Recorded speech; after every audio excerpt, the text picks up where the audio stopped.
Hello students, welcome in my channel The Master Tutorial। तो student जो विषय है हमारा that is known as couple. Couple क्या है?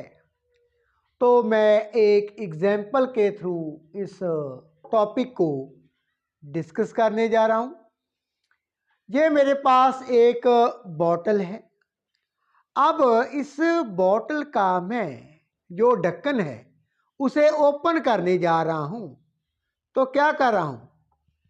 फिंगर एंड थंब को यूज करते हुए से इसके ढक्कन के ऊपर मैं बल लगा रहा हूं। तो ये क्या है, ऐसे ओपन हो जाता है।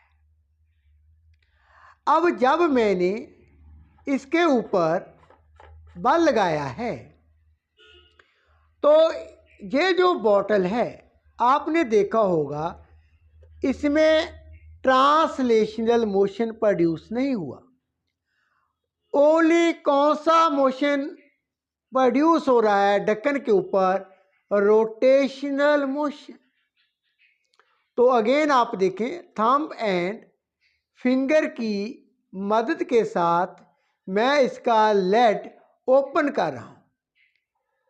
तो अब थंब एंड फिंगर क्या कर रही हैं? ढक्कन के ऊपर बल लगा रही हैं। दो बल इसके ऊपर लग रहे हैं। जो थंब है यहां पर देखें, थंब आपकी तरफ, फिंगर आपके विपरीत दिशा में बल लग रहा है। तो ये जो पेयर ऑफ फोर्सेस हैं, पेयर ऑफ फोर्सेस, तो क्या कहलाता है? कपल कहलाता है। इस केस में जो बल लग रहा है that is known as couple. इसी तरह से आप देखिए स्क्रीन के ऊपर मैं टैप ओपन कर रहा हूं। तो वहां पर भी क्या है, जो हम थंब एंड फिंगर के साथ टैप ओपन करते हैं, ये जो पेयर ऑफ फोर्सेस हैं also known as a couple. तो आइए इस टॉपिक पर आगे बढ़ते हैं। So look on board. हमारे पास एक रिजिड बॉडी है। ये रही रिजिड बॉडी। इस रिजिड बॉडी के ऊपर दो बिंदु हैं ए एंड बी। इनके ऊपर हमने बल लगा दिया। यहां पर देखें, बिंदु ए के ऊपर बल लगा दिया इस दिशा में, दैट इज एफ वेक्टर। उतना ही बल विपरीत दिशा में, नेगेटिव एफ वेक्टर, बिंदु बी पर लगा दिया। अब दो बल लग रहे हैं इस रिजिड बॉडी के ऊपर। ये जो दोनों बल हैं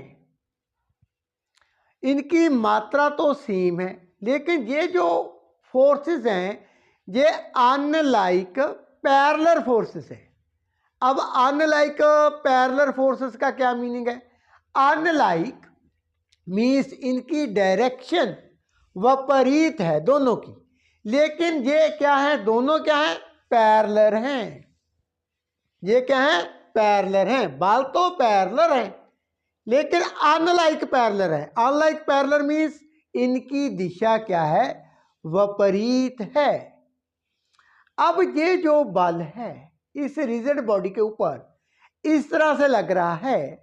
आप देखें, इन दोनों फोर्सेस का जो रिजल्टेंट है वो जीरो है।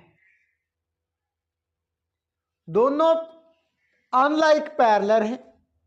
दैट मीन्स ये बॉडी में ट्रांसलेशनल मोशन उत्पन्न नहीं करते। लेकिन वहीं पर इन दोनों फोर्सेस का यदि हम वेक्टर सम करें तो इस रिजिड बॉडी को ये रोटेट करने में सक्षम है, रोटेशन प्रोड्यूस कर रहे हैं। तो ये जो पेयर ऑफ फोर्सेस हैं, जो पेयर ऑफ फोर्सेस है नोन एज कपल। तो हमने एग्जाम्पल भी डिस्कस कर ली। आइए अब हम इसका फॉर्मूला डेराइव करते हैं, how to measure couple. And एक और बात आपने स्टूडेंट्स नोट करनी है, यदि तो body anti clockwise rotational motion में है तो उसे हम पॉजिटिव मानेंगे, कपल इस केस में पॉजिटिव होगी। यदि ये एंटी क्लॉकवाइज रोटेट करती है, रोटेशन में है, ट्रांसलेशनल नहीं, rotational motion, anti clockwise couple is positive. वहीं पर clockwise it's negative, means couple क्या होगा, नेगेटिव होगा। यदि ये इन दोनों बल का वेक्टर सम है, इस बॉडी को क्लॉकवाइज रोटेट कर रहा है, देन कपल क्या होगा, नेगेटिव होगा। आइए इसके ऊपर हम फॉर्मूला डिराइव कर लेते हैं। सो स्टूडेंट, डेफिनेशन क्या बनती है कपल की? A couple is defined as a pair of two equal and unlike parallel forces. Pair of equal but क्या है, unlike parallel forces act कर रही हैं बॉडी के ऊपर, जिनका क्या है, acting on a body along a different lines of action। उन फोर्सेस का लाइन ऑफ एक्शन क्या है, डिफरेंट है। अब स्टूडेंट आगे हम एक्सप्रेशन करने जा रहे हैं, expression for movement of couple. Movement of couple means turning effect of couple. ये जो अब कपल बना है, इसका टर्निंग अफेक्ट क्या होगा, that is known as movement of couple. Movement of couple को और भी हम क्या कह सकते हैं, टॉर्क एग्जर्टेड बाय कपल। ये जो कपल है, ठीक है, ये कितनी टॉर्क एग्जर्ट करता है, उसे भी हम क्या कहते हैं, मूवमेंट ऑफ कपल। अब बल लगा दिया है दो दिशाओं में, वो क्या है, विपरीत दिशा में है। मान लेते हैं ये जो रिजिड बॉडी है, बिंदु ओ के about J, about Z Z dash, means अब ये मेरा पॉइंटर क्या शो कर रहा है, यहां पर देखिए, परपेंडिकुलर टू द प्लेन। इस एक्सिस के अबाउट ये जो बॉडी है रिजिड, अब ये रोटेशन मान लेते हैं ऐसे रोटेट कर रही है, रोटेशनल मोशन में है। ये axis passing through the point O and perpendicular to the plane. मान लेते हैं बॉडी, ये जो बोर्ड है एक्स वाई प्लेन में बॉडी पड़ी हुई है, अब ये क्या है, परपेंडिकुलर टू द प्लेन है, मीन्स जेड जेड डैश ऐसे होगा जी। इसके एक्सिस के अबाउट बिंदु ओ पर बॉडी क्या है, रोटेशनल मोशन में है। मान लेते हैं ऐसे रोटेट कर रही है, एंटी क्लॉकवाइज डायरेक्शन, ठीक है। अब ओ से बी जो position vector R2 vector, O से A that is R1 vector, B to A, मैं बी टू ए कह रहा हूं, B2A that is R vector. आइए स्टूडेंट, पहले तो हम ये देखते हैं, जो टॉर्क है, टॉर्क यहां पर देखें, इस पॉइंट पर जो बल F है, वो टॉर्क कितनी एग्जर्ट करता है, torque exerted by force F that is tau 1। ये क्या होगी, टॉर्क क्या होती है, जितना बल हम लगाते हैं बॉडी के ऊपर and distance from the axis of rotation, distance from the axis of rotation that is O A vector. ये होगी O A vector, O A vector cross F vector, यही होती है टॉर्क। टाउ 1 ये जो फोर्स है, ठीक है, about the point O O A vector, that means R1 vector cross F vector. अब मान लेते हैं ये हमने इसकी मैग्नीट्यूड के बारे में बाद में हम बात करेंगे, इसे मान लेते हैं हम इक्वेशन नंबर 1. ठीक है, अब बात करते हैं जो विपरीत दिशा में बल है, negative F factor, torque at the point B, that is tau 2. ये सेकंड पॉइंट है टाउ 2, वो कितना होगा, that is O B vector cross negative F vector, means ये है R2 vector cross negative F vector. इसे हम ऐसे भी लिख सकते हैं, torque 2 equal to negative R2 vector cross F vector. इसे मान लेते हैं इक्वेशन नंबर 2. अब दो फोर्सेस हैं, इक्वल हैं बट अनलाइक पैरेलल, तो कपल कितना होगा. सो नेट जो बल है, vector sum of forces means couple, that is torque 1 plus torque 2. ठीक है, तो यहां पर हम अब आगे बढ़ते हैं. टॉर्क,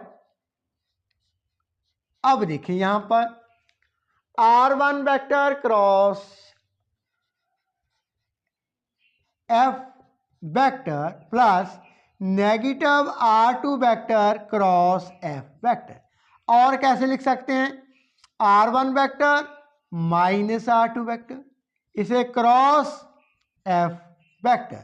यहां पर क्या है, नेट टॉर्क. अब स्टूडेंट यहां पर हम ट्रायंगल ऑफ वेक्टर एडिशन के साथ भी आप ऐसे देखें, ओ बी वेक्टर, इसका ऑर्डर सेम है, B A vector equal to O A vector, इसका ऑर्डर डिफरेंट है. So O B that is R2 vector, B A vector से R vector, O A vector that is R1 vector. तो R vector that is R1 minus R2 vector. तो R1 vector minus R2 vector की जगह पर हम क्या लिख सकते हैं, यहां पर लिख सकते हैं that is R vector cross F vector. R vector यहां पर देखिए B2A, ये वाला B2A जो वेक्टर है दैट इज R वेक्टर. अब देखिए स्टूडेंट, R वेक्टर ये जो कंप्लीट वेक्टर है, एंड फोर्सेस, ये भी आप मान सकते हैं, फोर्स ये भी मान सकते हैं. इनके बीच में मान लेते हैं एंगल कितना है, दैट इज 5. कितना एंगल है, दैट इज 5. तो यहां पर cross product magnitude that is RF sine 5. अब साइन 5, इधर देखें, आगे बढ़ते हैं, टाउ, इसे मैं ऐसे लिख लेता हूं, F R sign 5. R sign 5 को हम बोलते हैं आर्म ऑफ कपल. यहां पर मैं लिख भी देता हूं, that is arm of couple. R sign 5 arm of couple. तो कपल क्या है, either force multiply arm of couple. ये था expression for movement of couple और टर्निंग अफेक्ट ऑफ कपल और टॉर्क एक्सर्टेड बाय कपल. तो कपल को कैसे मेजर करते हैं, आइदर फोर्स मीन्स ये जो दो बल थे, आप ये भी और ये भी, इनमें से किसी एक को चूज कर लेना है. उनकी मैग्नीट्यूड दोनों सेम ही थे, ठीक है, उनकी magnitude either forces and arm of couple की मल्टीप्लिकेशन है हमारे पास। Arm of couple means r sine phi. R तो ये हमारे पास डिस्टेंस है दोनों के बीच में, and phi is the angle between F and R. ठीक है, so tau equal to either force multiply by arm of couple. इसके यूनिट इन एसआई सिस्टम में कपल के that is a newton metre. तो स्टूडेंट ये तो था हमारा topic about the couple. Video अच्छी लगे शेयर कर देना, चैनल को प्लीज सब्सक्राइब कर लेना। If you have any doubt in this topic you can ask me in the comment section. Thank you.